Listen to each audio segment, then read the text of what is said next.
रहमान रहीम, अस्सलाम वालेकुम। उम्मीद है सब लोग खैर खैरियत से होंगे। मेरी जो आज की वीडियो है वो ऐसे स्टूडेंट्स के लिए है जिनकी तैयारी तो बहुत अच्छी होती है, बहुत बेहतरीन होती है, लेकिन वो उस तरह से पर्चे में नंबर हासिल नहीं कर पाते और इसके पीछे बहुत सारी रीज़न्स होती हैं, बहुत सी वजूहात होती हैं। आज मैं उन्हीं चीज़ों को, उन तरीक़ों को, उन उसूलों को डिस्कस करूँगी, आप लोगों को बताऊँगी कि जिनके ज़रिए से आप लोग जो है वो अच्छे मार्क्स, बल्कि बहुत ज़्यादा अच्छे मार्क्स ले सकते हैं। ठीक है, तो चलते हैं उन उसूलों की तरफ, उन चीज़ों की तरफ। ठीक है सर, जैसे कौन से उसूल हैं कि जिन पर अमल करके एक उर्दू का जो स्टूडेंट है सेकेंड ईयर का, जो फेडरल बोर्ड से अपीयर हो रहा है, वो उन उसूलों पर अमल करके कैसे ज़्यादा से ज़्यादा नंबर ले सकता है।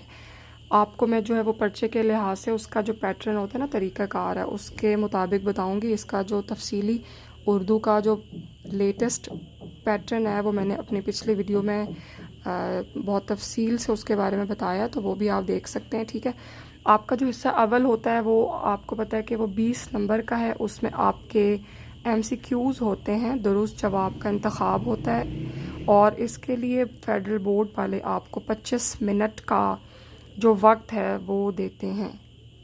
वक्त का जो है ना वो बहुत ख़ास ख्याल रखना होता है और आपको जो एक OMR शीट दी जाती है, OMR शीट पे भी मैं आगे बहुत एक डिटेल से एक वीडियो बनाऊंगी इंशाल्लाह। उसको आपने जो है वो उसके जो ऑप्शंस होती हैं, जो दायरे हैं, उनको सोच समझ के, फॉर एग्ज़ाम्पल आपको जो है वो A दुरुस्त जवाब है तो उसको आपने A को बहुत, उसका जो दायरा आपको दिया गया होगा OMR में, उसको आपने जो है ना वो बहुत सोच कर फिल करना है, क्योंकि आपको पता है कि काट के या जो कटिंग हो, ओवर राइटिंग हो, कोई काट कर दोबारा लिखा गया जो जवाब होता है वो MCQs में काबिल कबूल नहीं होता, उसका नंबर आपको नहीं मिलता।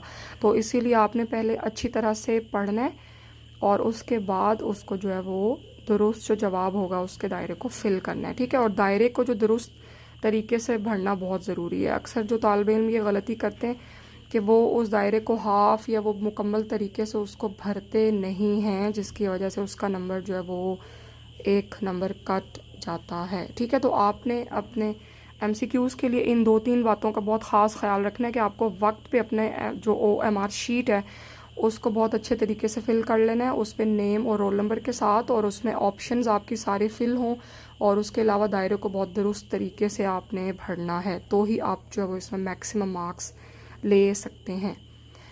फिर आ जाते हैं हिस्सा दोम की तरफ। हिस्सा दोम जो है वो आपका 36 नंबर का एक हिस्सा होता है जिसमें आपको सवाल जवाब दिए गए होते हैं। मैंने आपको अपनी पिछली वीडियो में बताया था कि उनकी डिवीज़न, उनकी तकसीम किस तरह से होती है। नसर, नज़म, गज़ल और ग्रामर में से कितने कितने सवाल आते हैं और कितने करने होते हैं। अच्छा, दोम जो आपका 36 नंबर का है उसके बारे में बहुत अहम किस्म की मालूमात हैं जो तालिब इल्मों के नॉलेज में नहीं होती, उनके इल्म में नहीं होती, जिनकी वजह से उनके नंबर जो हैं वो बहुत कम आते हैं या कट जाते हैं और फिर उनको जो है वो उसके बारे में वजह पता नहीं चलती कि क्या वजह थी। तो उसके लिए आपको ये जो 5 नुकात हैं उनको बड़े गौर से देखना होगा और ये बहुत अहम चीज़ें हैं, इनको ज़रा गौर से सुनिएगा ताकि आपको अंदाज़ा हो सके कि कैसे आप जो है ना वो मैक्सिमम नंबर ले सकते हैं। सबसे पहली तो ये चीज़ है कि आपका एक जुज़ 3 नंबर का होता है। 3 में आपको 3 से 5 सत्रों तक ही जवाब लिखना है। कोई आपने बहुत गैर ज़रूरी तफसील जो है ना, गैर ज़रूरी किस्म की, वो आपने इसमें नहीं देनी होती। आपकी जो सतरें हैं वो ना तो 3 से बहुत ज़्यादा कम हो जाएं और ना ही 5 से बहुत ज़्यादा बढ़ जाएं।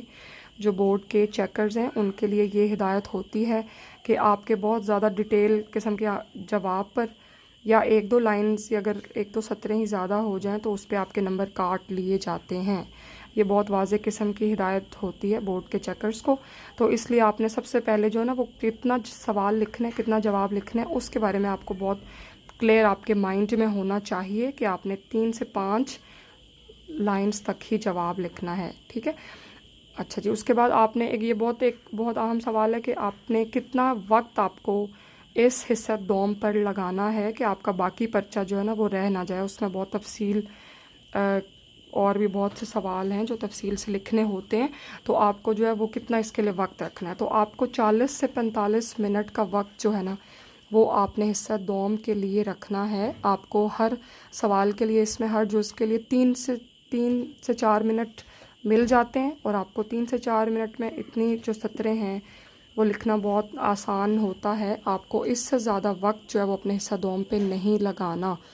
آپ کو 9:25 تک MCQs کا ٹائم دیا جاتا ہے. 10:05 تک آپ کا یہ حصہ مکمل ہوگا تو ہی آپ حصہ سوم کو جو ہے وہ اپنا مکمل کر پائیں گے.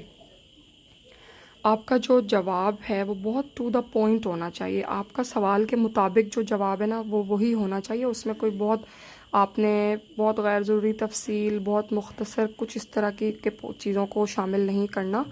ٹو دا پوائنٹ آنسر لکھنا ہے، سوال کے مطابق ہی جواب لکھنا ہے. میں جو حصہ دوم کے نکات ہیں ان کو بہتر طور پر سمجھانے کے لیے ایک مثال آپ کے سامنے لائی ہوں، اور اس سے جو ہے وہ بہت اچھی طرح سے اندازہ ہو جائے گا کہ ان جوابات کو ہم نے کیسے لکھنا ہوتا ہے. جو 12ویں جماعت کے پہلے سبق میں سے ایک سوال میں نے لیا ہے کہ 145 ہجری سے پہلے مسلمانوں کا طرز تعلیم کیسا تھا. مثال کے طور پر آپ کو یہ سوال آ گیا، آپ نے اس کا جواب ایسے لکھنا ہے: 145 ہجری سے پہلے تصنیف و تالیف کا کام شروع نہیں ہوا تھا. مسلمانوں کا طرز تعلیم سند و روایت کی بنیاد پر قائم تھا. ایسے علوم موجود تھے جن کا حافظے سے زیادہ تعلق تھا. یہ دور عربوں کا سادہ اور فطری دور کہلاتا تھا. اب آپ دیکھیے کہ اس میں یہ جو 1، 2، 3 اور 4 اس کے نکات تھے اس کے جواب کے، وہ چاروں میں نے شامل کر دیے ہیں، اور کوئی اس میں غیر ضروری قسم کی تفصیل جو ہے نا وہ میں نے شامل نہیں کی. بہت جو نکات اس کے اہم ہیں، جو چیزیں ہیں، جو پوائنٹس اہم ہیں، انہی کو اس میں شامل کر دیا ہے، اور اہم حصوں کو بہت واضح کر کے. اور اس کا اگر آپ جواب پرچے پہ لکھتے ہیں تو وہ 3 سے 4 اور یا 4 لائنز تک، سطروں تک بن جاتا ہے، جو کہ بہت کافی ہوگا. تو اس طرح سے آپ نے جو ہے وہ اپنے سوالات کے جو حصہ دوم کے سوال ہیں ان تمام سوالوں کا جواب لکھنا ہوتا ہے، چاہے وہ نظم کے سوال آ جائیں یا غزل کے. اور اگر جو حصہ قواعد و انشاء کا سوال آتا ہے تو اس میں سے بھی آپ نے 2 نمبر کی تعریف اور ساتھ ایک مثال جو ہے وہ یا 2 مثالیں کافی ہوتی ہیں. اس سے زیادہ تفصیل جو ہے نا وہ آپ نے نہیں دینی ہوتی. بہت سے لوگوں کے لیے ویڈیو مفید رہی ہوگی. ملوں گی آپ سے نیکسٹ ویڈیو میں انشاءاللہ. اجازت دیجیے، اللہ حافظ.